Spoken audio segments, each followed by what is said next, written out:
there. Welcome back to the Psychology PhD, a podcast produced by students here in the Columbia University Psychology Department, where we talk about graduate programs in psych.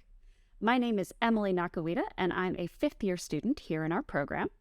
As a friendly reminder, in this season, we're having interviews with other students in our program, so you can hear a bit more about their backgrounds and their experiences before pursuing PhD programs in psych. And it really highlights that there are so many different ways to end up in a program like ours. Today, we'll be talking to Margaux Wienk, a fourth-year PhD student who primarily works with Dr. Valerie Purdie Greenaway in the Laboratory for Intergroup Relations and the Social Mind here at Columbia. Welcome, Margaux. We're so glad you're here. Thanks for having me. So Margaux, to start off, I'd love if you could just dive into kind of a broad strokes view of what your path to grad school looked like. Yeah, so I actually took my sweet time to decide if I wanted to go to grad school. So I did my undergraduate in the Netherlands, where I'm originally from. I did like a 3-year undergrad degree there, which is normal there. And then I actually took a gap year because I wasn't really sure if I wanted to go more the applied psychology side or more the research side. So in the Netherlands, you have a thing that you have something called a research master or more an applied master program. So they're slightly different. So I took a year off, studied in that year in South Korea, took some classes there, more applied psych classes. During that year, I really found out I like research, but I wasn't sure if I wanted to commit to a PhD. So I went back to Amsterdam, did the research master to really like see what I wanted to do after that. And then I did that, and then in my last year of my master there, I worked in corporate for a little bit. I did an internship at Deloitte to figure out if that was something for me. And then when I figured out that was also not for me, that's when I decided to really like focus on the research and do the PhD. So I took my sweet time between like my undergrad degree and like applying and starting grad school. There was like 5 years or something. That makes sense. Well, you know 4 or 5 years. Yeah, so many of the people that we're talking to, and myself included, kind of had roundabout paths or did different things first, which, and we'll get into this, I'm sure, but I think there's actually a real benefit in exploring a few different things or getting some working experience before diving into a program like this, because it can be, it has its own set of kind of challenges and difficulties without kind of getting some of that experience first. And I would also say you learn opposite. I learned a lot of stuff, like whether I was in Deloitte, like doing some, like presentational stuff, or that's like really a big thing there that's really helpful in your grad school too. So I don't think it's, like wasted time in general. You've probably, from what I know you enough to think that you probably think of that in the same way. Totally. So before we dive into all of that, you made a distinction between research or basic research and applied psychology. And I realized that a lot of our listeners might not be familiar with this distinction if they're kind of newer to the field. So would you mind talking a little bit about what the differences are between those two areas? Yeah, so when I think of more applied psychology, it's a little bit more things like, let's say you want to be an organizational psychologist, so you work at your company, so you like apply theories or knowledge from psychology to like, let's say your HR and managing and like hiring practices. Whereas for us research, as we just seeing this more really focused on like generating new findings and ideas, I would almost say you could also do it in a company, but it's a little bit more like the numeric stuff, developing a hypothesis. So like my husband actually have an applied degree in psychology where he focuses a lot on group dynamics. How do you do assessment for companies? There's a little more like practical skills in using the knowledge you're gaining your degree to sort of like go out there and make decisions about psychological phenomenon, whereas research is more like, crunching the numbers, setting up the studies and figuring out how to find out stuff. I think both of them you can do in and outside of a PhD. There are people, particularly like if you go into management departments where there are a lot of social psychologists, they're often do a little bit more applied research. But like, like we in the psych department here are a little bit more like this more fundamental sort of research stuff. Yeah. When I was at Deloitte, I also worked actually as a research intern. It was a lot more like applied research. So how can we improve sort of things in the company relying on psychological theories and knowledge? Very cool. And so it might be helpful to clarify that it seems like for you, at least, to secure that kind of applied position where you're maybe even working with theories, but not necessarily doing the research yourself in an academic institution, you were able to secure that role without a graduate or at least a PhD in psych. Is that right? Yeah, and I think, it's also the structures are slightly different in Europe, but you do the master before the PhD, so they're always separate degrees.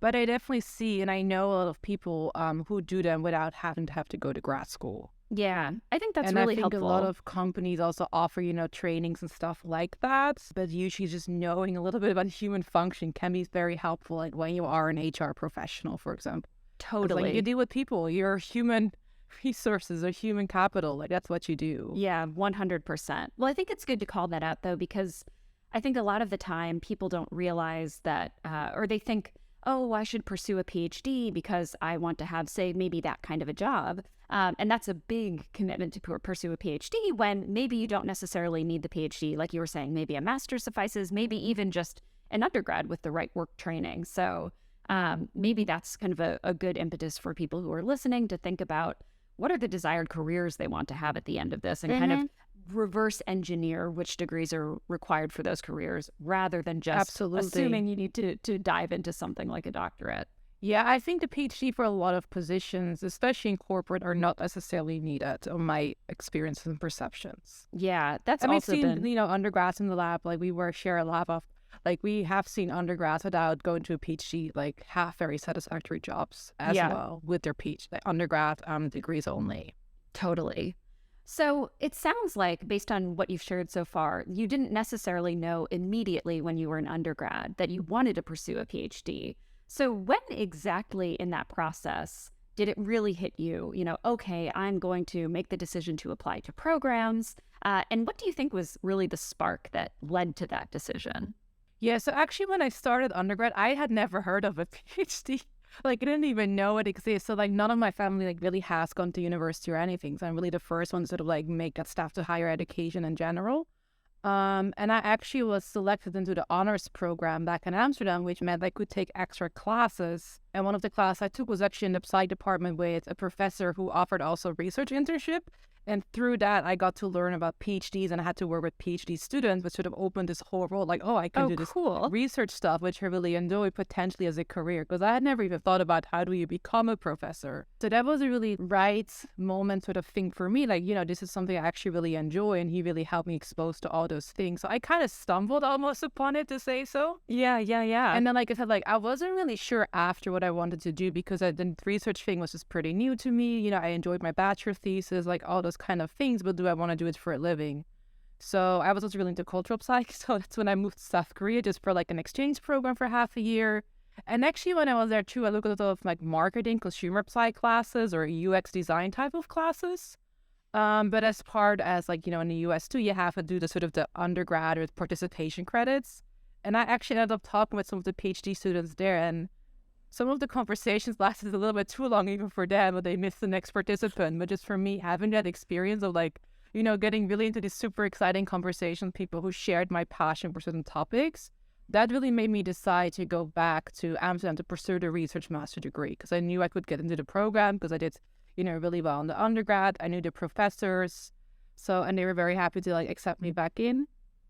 And yeah, during that time, I still, as I told you, I wasn't really sure until I actually tried the corporate path, which was my other option, and didn't really feel like I fitted there. And I had a really good experience in my master program, like personally. And then there was the conversation, do you want to do it like, in Europe? Do you want to do it abroad? At the time, my partner is not from Europe, so we both decided it made more sense to go to an English-speaking country because it would be better for both of us in job opportunities, which then made me apply to like PhDs in the States. So that's sort of my whole journey. There's a lot of like different elements just sort of coming around. But yeah, I definitely did not go in. I didn't even know PhD existed. Totally. It was just through this one random class where I got the exposure, and it's sort of like, wow, actually, I didn't know this could be a career, but this is like stuff I really enjoy doing. And I've always, even in, high school, was really into the science part of stuff. That's so great. Well, there are a bunch of kind of aspects of what you've shared that I want to dive into. But the first, which is just kind of a minor point, but perhaps worth calling out for some of our listeners, is that so you were mentioning that it was through in your undergraduate career, in the courses you were taking, you needed to participate in studies kind of as a study subject for course credits. And so for anyone who's listening who wasn't a psychology undergraduate yourself, this is kind of a common sort of thing you'll have to do in psych undergrad programs. But it actually highlights something that I hadn't really thought about before, which is if you are currently not in that kind of a program, one way to kind of get access to these PhD students and foster those connections or hear more about what they're doing is to volunteer to participate in their research, whether or not it's for course credit.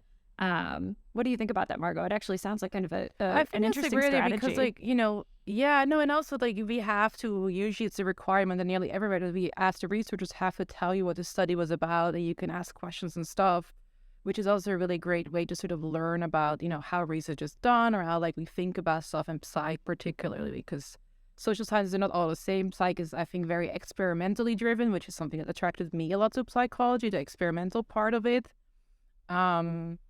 Yeah, it's just a good way to sort of, like, you know, get access to people, and indeed we will talk with you about our research. Like, I love talking about my research. I think Emily loves talking about her research. If an undergrad is interested afterwards, or just even an undergrad, just anyone. But I think it's a good way to sort of get a sense of what people are doing. Yeah, that's such a great suggestion. So kind of shifting back to the decision to apply, a lot of the other people that we've spoken to so far this season have shared that, you know, they were worried about, like, oh, is this the right year for me to apply? Should I wait another year? Did you find that you had any of that hesitation about deciding when exactly was the right kind of application cycle for you? Or was it more of just a fluid, you know, I've done my undergrad and master's, then you had the time at Deloitte and you just figured it was naturally the next time to go?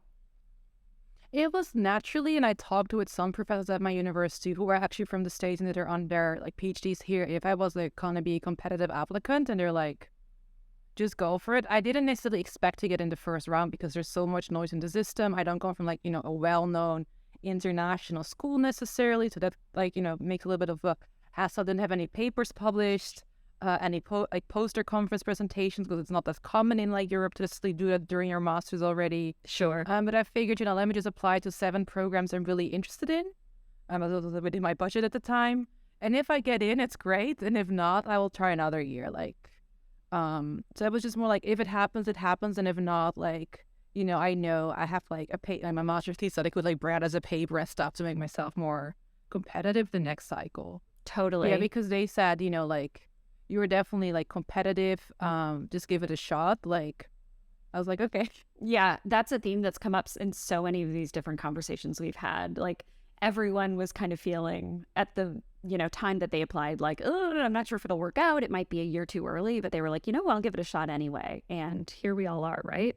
Yeah, and there's so much noise in the system. Like, even is this person you want to work with hiring that year, or, like, is there some other thing going on in the department that they may hire the next year, or there's all sorts of different things that even if you're the perfect applicant that are out of your control that may, like, vary year to year. That's so right. Yeah. So yeah, people were like, just apply, because you never know if this person you want to work with already takes a student and the next year they don't take a student or something. Like, but yeah, I was very selective also for financial reasons to only apply to, like, 6-7 schools I was really interested in, and nothing more, because I'm like, you know, next cycle I'm going to be a better applicant anyway, so let's just give it a shot. But yeah, it worked out. That's all I can say. I was just, I guess, partly lucky too, and yeah, it worked out. So I think there's luck in there for all of us who end up in a program like this, just because, you know, we can all do everything we can to get prepared, but like you said, it's a bit of a numbers game, and you just never know. So I think there's definitely that aspect of luck that comes into play for all of us, for sure. Yeah, and I was sort of, because I was also sort of in between jobs in that given year, I was like, you know, like, let's just apply, because it makes it a little bit, like, clearer for everybody involved, my partner and whatever. And totally, if not, we can live with it. Yeah, absolutely. So I'd love to dive back into the experience of applying as an international student. So you were mentioning that, like, one of the considerations was finding an English language kind of country to pursue your PhD in. I'm just curious, is there anything else that you think might be helpful in sharing about your journey for other international students who are thinking about applying to programs here in the U.S. or elsewhere? So I would say, no, definitely, because I think the European system, where I'm, like, really used to, is very different from the American system. In the European system, at least for most countries that I'm familiar with, you're usually working on a very specific grant that your advisor will have.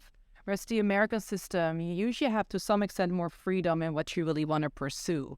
And so the way you're applying is very different. The same way in Europe, you kind of have to have the master's prior to the PhD, and the PhD is somewhat shorter. And then Here it's sort of like combined in the States, it would say. So you get your master often, not always along the way of your PhD, where there's the option to do that. So that's one big difference, but then also things like teaching requirements can be different. But particularly the projects you'll be working on tend to be very tight because they're often tied to a grant that you can't really move around too much from. So you have to work on that specific line of research, whereas at least I've in the States in my PhD have had a lot more space to sort of shape part of what I do. And even if your advisor has a grant, you often have some freedom to do things on the side or work around that. And I think in our program, it's even a requirement to work with other faculty. So you just have a little bit more freedom in really pursuing your own thing. So that's one of the biggest differences as well. The other thing I would say is like taking classes also really varies in the European system versus like the American system sometimes. When you say that, the amount you take as well as their okay, as well as the required amounts. Got it. So, and would you generally say that you need to take more classes here in the U.S.? Is that the sense that you have? I would say because the master and PhD are separate, you will take a lot more classes in the master in Europe, I would say. Like that has been my experience. So you have that sort of foundation already before you do the PhD. So the classes you either take during the PhD will be very different than here. Whereas I feel like here, we take seminars that are sort of lower level seminars sometimes, or we take a mix with undergraduates. It's not uncommon. Or we take, more of a sort of an intro staff class sometimes even that's sort of repeated. Like those you wouldn't really find because you're assumed that you took those in your master degree already. Yeah. So it's sort of like the classes you'll take will be different. And they're not always offered within the university either. Like I know in the Netherlands, they have like this sort of across university sort of class thing. And so you have like basically a weekly workshop. You'll go to a university in the country and you just have like a week of class and then you go back to do your research. Oh, that's so interesting. So just the structure is very, very different. And the expectations can be slightly different as well. Like I have one of my really close friends in a PhD in Belgium. And for her to get her PhD, she has to like publish a paper. That is like the requirement. But we don't have it at all. You know what I mean? We can get out of the PhD just doing the dissertation defense and never publish a paper, which is not my goal. But so the requirements can be quite different as well as the expectations of what you're doing for research. Are you doing your own research? Are you doing your advisor's research? More like sort of what is that balance? Yeah. Oh, that's so so interesting. For teaching, it really varies per university, I would say. Some like have you teach, some don't. But yeah, that's like the main differences, I would say. Interesting. So they are very different. Yes, it really sounds like the path is very different. Totally. Is your sense that it's possible to pursue careers after your PhD in, for instance, Europe or Asia with a US-based PhD and vice versa? Or do you have the sense that when you were making your decision about where to pursue your PhD, you would then be stuck is kind of a yucky word, but there kind of for the long term based on that decision? I think it varies a little bit. So I've actually had a conversation with somebody about this recently. It varies like which countries are very familiar with the European schools and names and stuff. So I asked them somebody from Israel yesterday, and apparently they're very familiar with other good schools. But let's say when I stay in the US and I had a European degree, they probably have no clue where I'm from and what I did. You know what I mean? So it varies a little bit per country, but it also, I would say, depends per institute in the US. So we have like top programs, let's say, I'm not going to say names, there are some top schools in the US for psychology that people in Europe would also be like, where did you go? Like, I cannot point this on the map, but if you go to like a famous school, they'll probably know what it is. So I would say it goes both ways, and name value is just a big thing and part of that. Yeah, which is such a bummer. If that makes sense. Like an unfortunate reality, right? So that was something when I lived in Asia as well. Like one of the things I had, nobody knew my school name. But like now they know where I'm at because Colombia has, a lot of brand value, to say so.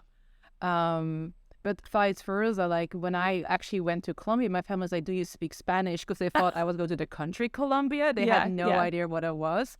And so that's sort of like a thing to sort of like compare that, like not everybody in another part of the world would know even like the name Colombia or what it means, even if they are, like a famous school across the world. So it kind of varies, I would say. Yeah. But would you and say different that schools have different values, like different departments. Like if you go to certain business schools and certain European schools, they'll know, or like people in the field will often know what is a good school or like a good, well-known, established program. Yeah. But when it comes down to making your decision about where exactly to apply, how would you weight those kinds of concerns about like the prestige or the name, brand name value of the university versus, say, your fit with your advisor? I would definitely, I think fit is for me was one of the biggest thing, and I was just lucky that I had a good fit with somebody at Columbia.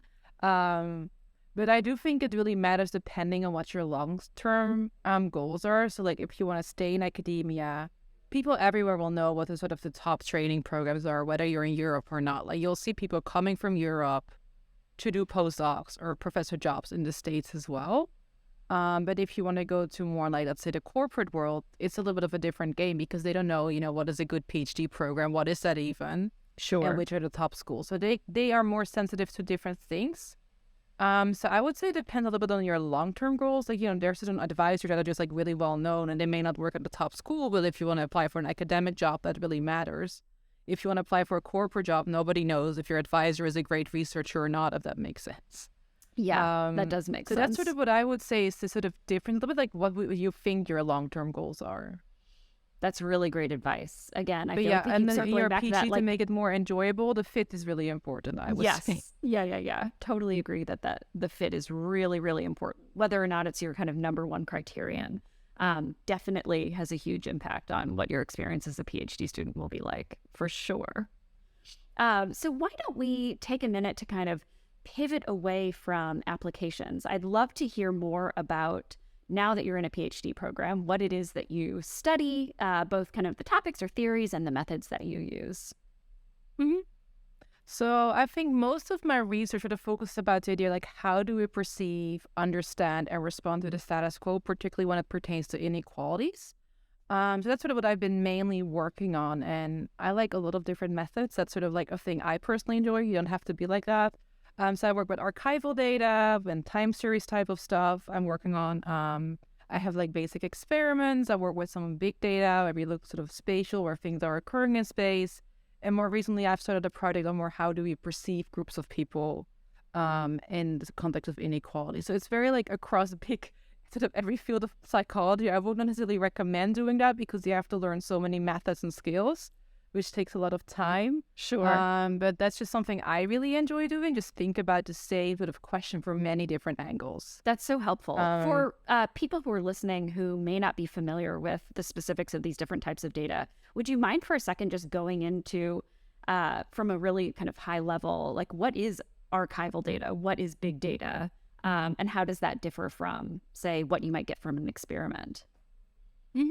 So when I use archival data, so like you can look at people have been saying historically over time, so like look, are there sort of themes that presidents have been saying across the years in the U.S. and what can we infer from that?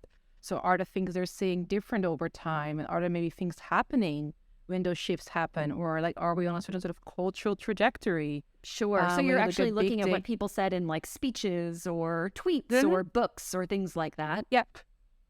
So that's one way to sort of get what people are saying, and I can sort of infer something about what they potentially have been thinking or have been focusing on, or like what is important to them.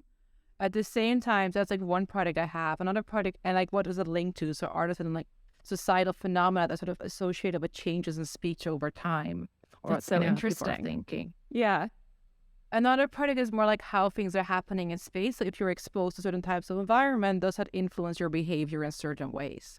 So you can get like data from the census or other places and sort of see if certain sort of behaviors are associated with certain environments. This is not as commonly done in psychology, but it's sort of an area that is like sort of developing rapidly within psychology. So it's often more done on like political science and social and like sociology. But I think for psychology, like we also study what people think, and people are part of their environments, whether it's your social environment or your physical environment. Cultural environment is a big thing that I'm interested in as well. So like how does that impact you? And an experiment is, like we go to the lab and we give you a manipulation of some sort, like we change something in your environment or not, and that sort of thing. So you can answer very different questions from them. So experiments, we often try to get at causality, I would say. If I change this one thing in your environment, do you respond to a different thing? Whereas with the big data, I can sort of like look at the geographic data, I can look sort of more across different people and have almost a more natural type of sense of what may be happening, because the experiment is so confined to a lab setting, it's so specific, it's not like really how you often, live in your daily life.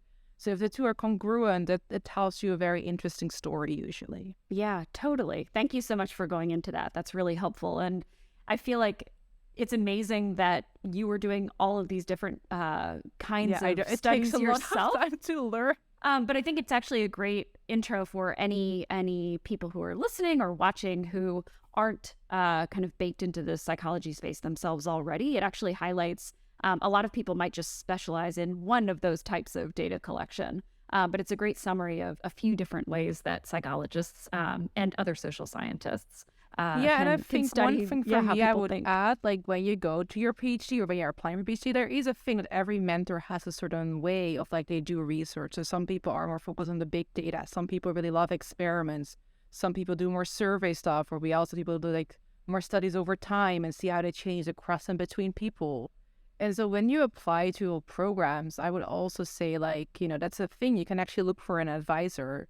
We have people in the faculty too, right, who are very like focused on the sort of more over time type of studies, and they don't do as much of the sort of more clean experimental things as like another lab may do them. That's so if right. you have an interest in a sort of method, I would say that's something I wish I had paid more attention to when I applied, because it's actually like a big thing that I really enjoy. And I ended up with somebody who's also very open to these different methods. I find so very excited, but not every advisor necessarily likes to do many crazy different methods and studies because they are, not everybody has expertise on them and feels comfortable supervising them. Yeah, exactly. No, that's such great advice to really focus on not just topics you're studying or that you would be studying with a particular advisor, but the methods they use as well. That's really great. So to kind of pivot again, I'd love to hear more about your experience as a PhD student, and specifically what you like most about being a PhD student and what you dislike most about being a PhD student. So, I mean, the dislike is a little bit easy. I like many things. So the one thing I struggle the most with as a PhD, and as you probably have figured out with what I do, is how unstructured it is, because I come from the more structured European PhDs. And we don't even pick our own classes in undergrad. Like, we have a set program. So it's very clear what you have to do and where you have to go. But because I have so many different things I find interesting, I sort of like have a tendency to just like go really broad and wave out too much. So that's something what I find the most, tough also on myself, is like keep reeling myself in and keep being focused. And I think usually in a PhD, you have a lot of freedom, and it's sort of like, how do you make most use of your time where you're not know exactly what you're doing and what is the best thing to do, which is where your advisor usually will, if you have a nice advisor, come in. I'm definitely more in sync in that now, but because I'm so, I want to do archival, and now I want to do spatial, and now I suddenly have to learn all these stats I don't know, and it takes me actually quite some time to learn. That sort of thing I sort of struggle with, and it's like there's also always the constant pressure, like, because there's so much unstructured time and unstructured goals, like I should always feel like you have to do something else. You have to be reading that one more paper. And sort of turning that voice in your head off can be a little bit sometimes challenging, that like, I actually need my time off. I need to take a break and not read that one paper that's probably wouldn't even matter that much for your, thing.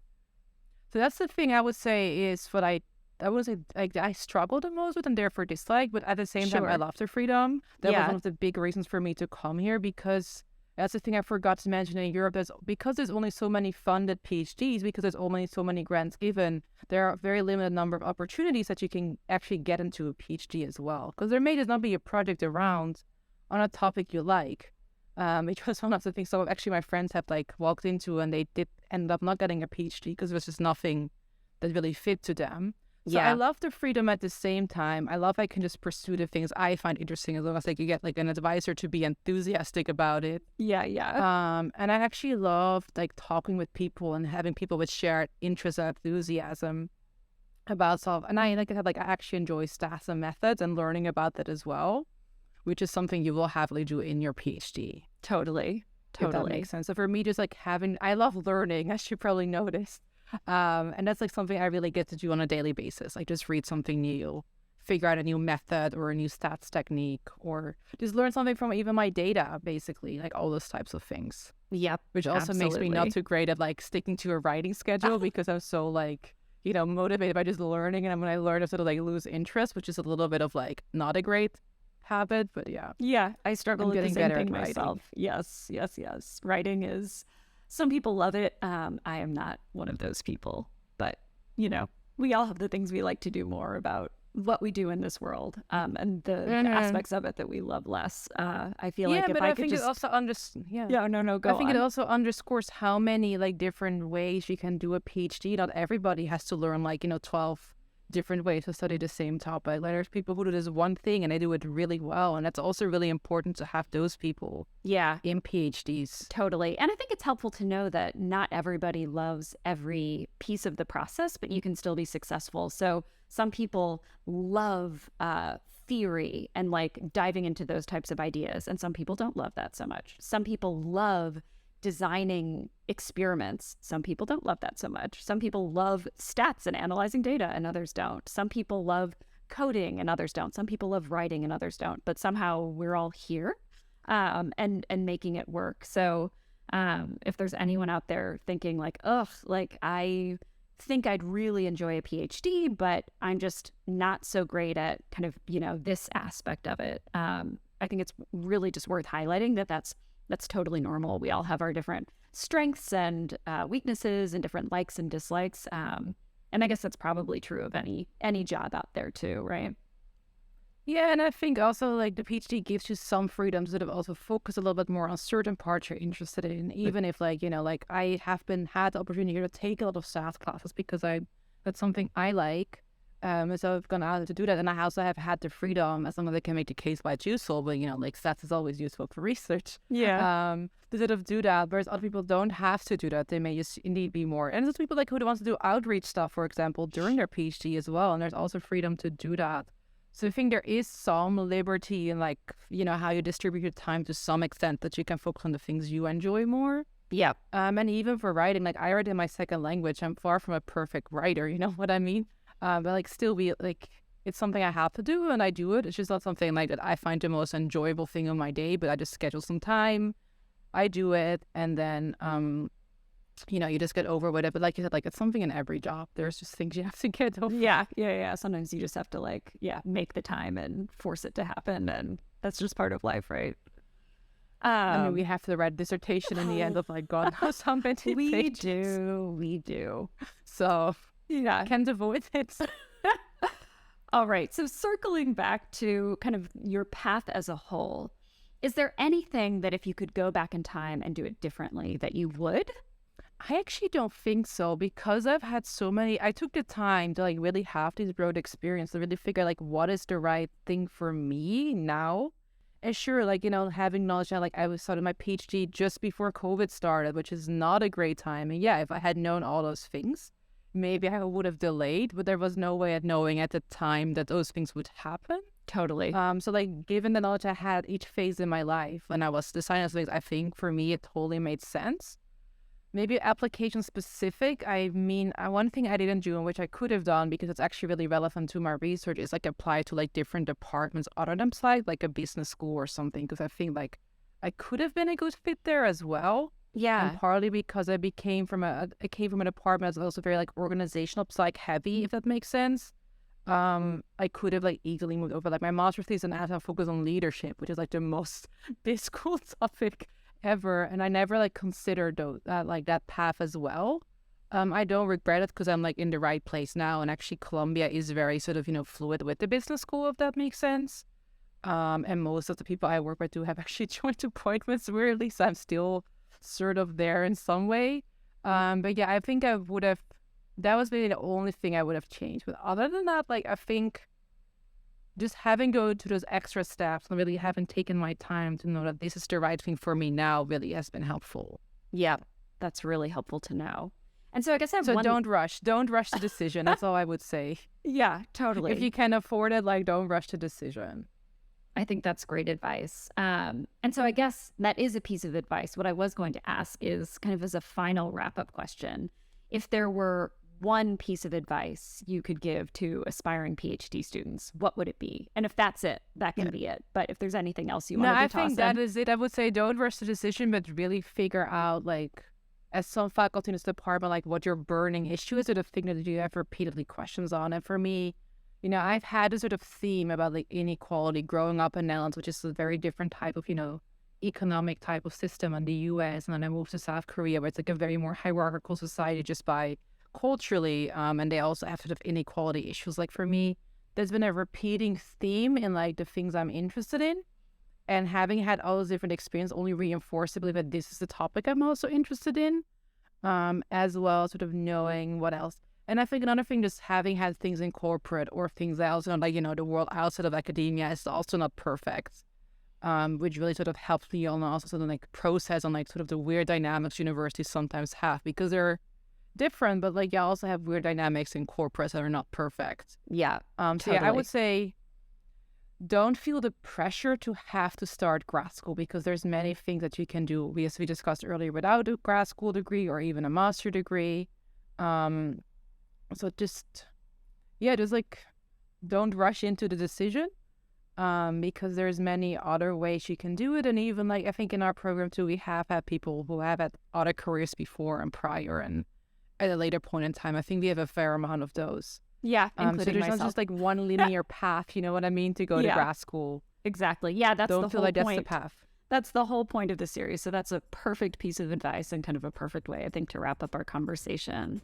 Margaux, thank you so much for taking the time to talk to us today. This was so great. Thanks again, Margaux. To receive notifications when new episodes of this podcast are released, definitely subscribe to our YouTube channel or to our podcast on Apple Podcasts, Spotify, or wherever you're listening. You're also welcome to join our email list to receive an email each time we release a new episode. And finally, if you found this interview with Margaux to be helpful, please consider liking the episode on YouTube or rating and reviewing the show in your preferred podcast app. We'll see you next time.